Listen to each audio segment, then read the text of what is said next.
There is a great disturbance in the Force.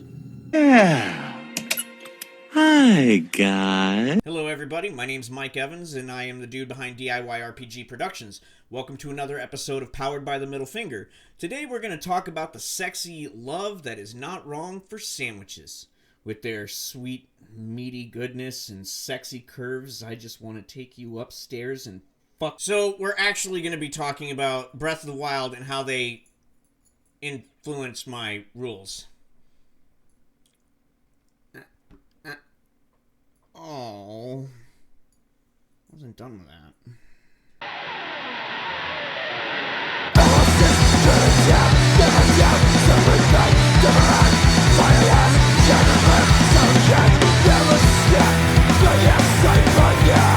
As always, the disclaimers in the links below, as well as the first two episodes talking about my rules and how Breath of the Wild really was the main source of making me go back and really looking at what I wanted to incorporate and use as a game designer. We've talked about emergent gameplay, we've talked about combat, stuff of that nature. But right now I want to take a quick look at puzzles.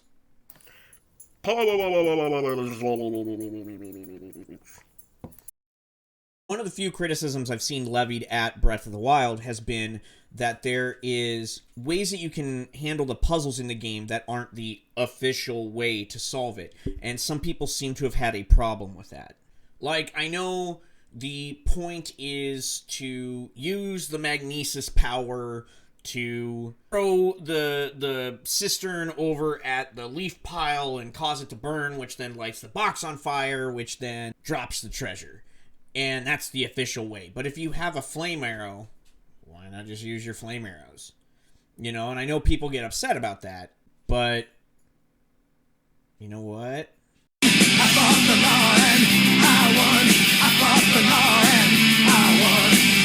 Fuck official! If you are clever enough to figure out a way around a puzzle using your own brain, that's awesome. And the fact that Zelda's development team gave you the ability and the freedom to do that is really awesome.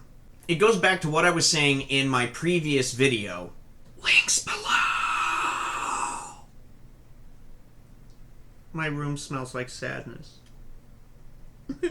About emergent gameplay and how it is more engaging and memorable to players at a tabletop game, and as well as with Breath of the Wild. Like, if you look at a lot of the other discussions happening on YouTube about Breath of the Wild or Zelda in general, yeah, they reminisce about the good old days or whatever, but a lot of people don't shut up about Breath of the Wild, even if they hate something in it like the weapon durability or system or whatever, but because of the emergent gameplay, because you were able to get to a location or an activity on your own in your own way. So the same goes with puzzles. If you can allow players to solve the puzzles in their own way, it is so much more engaging. Give the players clues when it comes to puzzles or traps. Like, if you're going to have a magical lock on a door that shoots mutant bees out to fuck a player in the eye, fuck a player character in the eye. No one is fucking a player in the eye. I am not endorsing anyone fucking anybody in the eye. No one at DIY RPG Productions endorses or encourages eye fucking in any way, shape, or form. Eye fucking can lead to impaired vision, pink eye, even blindness. However, this is a judgment-free zone, so if you like to eye fuck, please, eye fuck responsibly. Anyway, so bees come out of a keyhole to eye fuck the player characters. But before they open the door, maybe they hear a buzzing, maybe there is honey dripping out of the keyhole. And instead of making everything boil down to a perception roll and a disable device roll and a save to avoid being stung and then a save when you are stung, you know, you let the players go, I'm chewing gum, can I just stick that in the keyhole? And you can use the emergent philosophy with all sorts of traps. If it's a pressure plate, they see off-colored, raised bricks on the ground that they can use their 10-foot pole to press and disarm the trap. They can have the thief who will take his time to disable it, and you don't even really need to roll. But again, there's potential for like a random encounter or something to happen. So to me, that shit is so much more engaging and memorable and fun than it just being a passive roll. Like it's okay. Did I get it? How about now? How about now? Can I roll now? Can I roll now? I have a +4 in perception. Can I roll again but take a -2? How about now? Can I roll again with disadvantage? How about now? I am so engaged.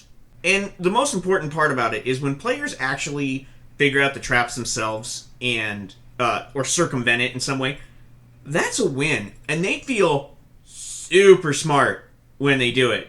Super excited. I am the smart. I am the smart.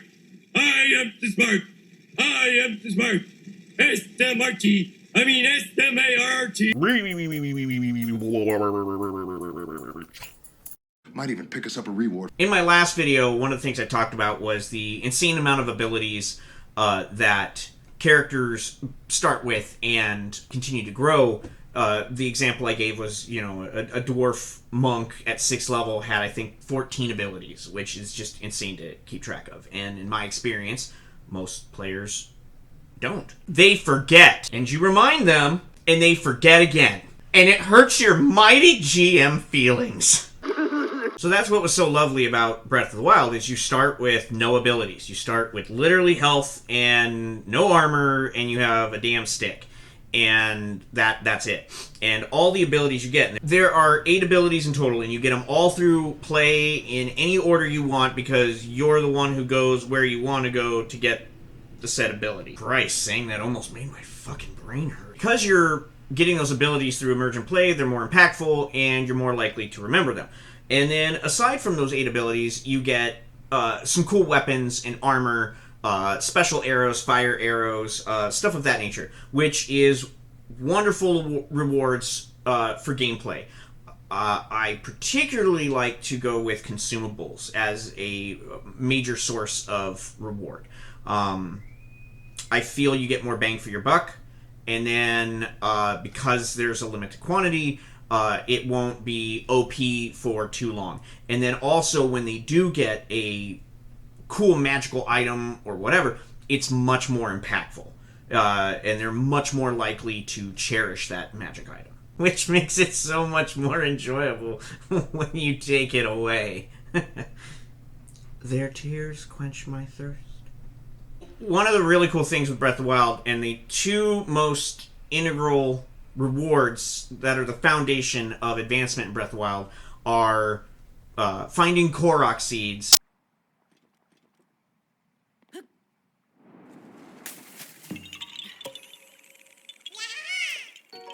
and finding shrines, which get you spirit orbs.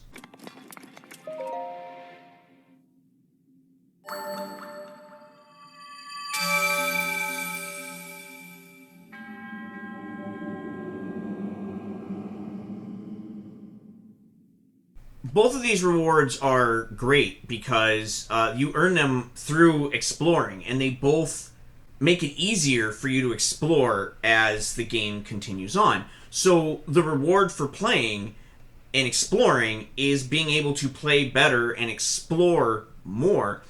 And oftentimes, for almost all of the shrines, those are those puzzles that I was just talking about. And so the players are becoming emergent and earning their rewards in a way that feels good. And then with things like the Koroks, they're often in cute little riddles or things of that nature. And speaking of cute, Look at this little guy. He's fucking adorable. like me. So by getting more Korok seeds, you are able to increase the amount of weapons, bows, and shields that you carry, which means that you can last in combat longer or deal more damage because you have a more beefy arsenal. And then when you take 4 spirit orbs, you can either increase your stamina wheel, which again allows you to explore more, either by being able to climb up higher on mountains or being able to glide further, swim further, so you can explore more. Or you can trade in those 4 spirit orbs for another heart, which allows him to last longer in battle before succumbing to the inevitable crushing despair that is knowing the fact that we will all blink into nothingness at some point and cease to exist. So yeah, the rewards in Breath of the Wild, super simple. 8 abilities, some cool special weapons, items and armor, consumables, and then you have spirit orbs, which get you healthier or more endurance, or Korok seeds, which allow you to carry more of the cool stuff. So all that, it's super simple, it's super engaging. Most of the RPGs that I'm familiar with use some form of experience point system or leveling system to reward the players. And so with Breath of the Wild, it really got me to thinking, what if I just did away with all that? And all of your rewards, all of your hit points, all that stuff are gained through actual adventuring. There's no leveling up, there's no experience points to track. And so far, it has been really exciting, and the players have really seemed to enjoy it. Thank you so much for joining me for another episode of Dev Talk. I hope you enjoyed it, and I hope you enjoyed listening to me prattle on about Breath of the Wild for 3 whole fucking videos. Now that that's out of the way, I will hopefully be able to start diving into my rules, which, again, you can find on DriveThruRPG right now. They are free because of the playtest rules, so that description is in the link below. Be well, everybody. You know, sandwiches are really fucking good. Really good. Like